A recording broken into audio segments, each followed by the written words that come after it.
Hi, folks, and welcome back to the channel. Hey, I'm Ron with Ideal, and this video is dedicated to a customer service call I got last Monday. You know, I'm heading to the Bixie Show winter conference, and I'm at the airport, and I get this phone call from customer service. I happen to be the fourth guy this guy had actually talked to, and he was needing help with really one of the simplest things we sell at Ideal is for stripping Romex. And you know what? I couldn't help him out either. It's a fairly new tool, and I don't use it much.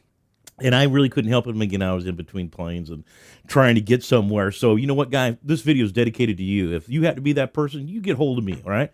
I'll be glad to work something out with you because I never want to leave a customer unhappy because actually the tool works pretty good for what it is, you know? And actually the tool is the 45-025, what we call our Lil Ripper tool if you want to look it up on Ideal's website.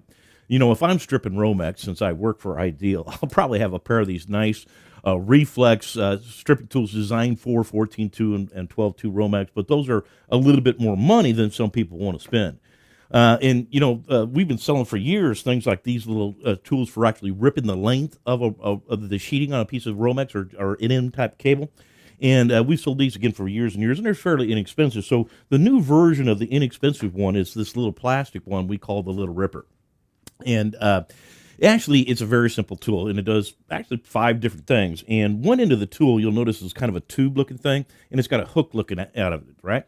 And the other end of the tool's got a couple blades on it, right?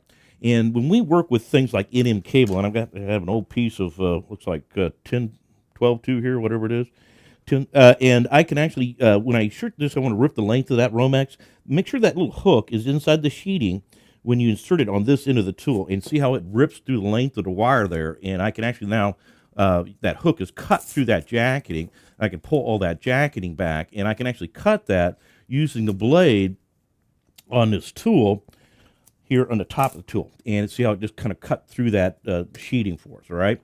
And the other blade, which is kind of a V-notch looking one, will actually strip the actual individual conductors. And you just insert the conductor in there. And by the way, there is a stripping gauge here on the side of the tool. I'm going to tell you, most people probably don't use that. They eyeball about 3/4 of an inch and insert that wire in there. And I'm going to rotate the tool back and forth a couple times. And I can use the tool to actually pull the jacketing off the conductor as well. And one other thing you have to do when you're working with things like receptacles is you've got to make that loop in the conductor so you can wrap that around that screw. The tool does that as well because there's some holes in the side of the tool here. Now, so allow us to insert a conductor and actually make that loop in the conductor for you. And then one last thing the tool does is where the blades are, you can insert like a wing nut or wire nut, and it'll actually go in there, and you can use the tool to actually help you tighten that connector onto the conductors, trying to get a nice good twist out the back of the conductors when you're actually making up connections, okay? So there you go. That's the Ideal Lil Ripper tool. It's actually pretty simple. I'm sorry I couldn't help that guy out that day. I really feel bad about it, but what the heck, you can't please everybody. Hey, I'm Ron with Ideal again. See you on the next one.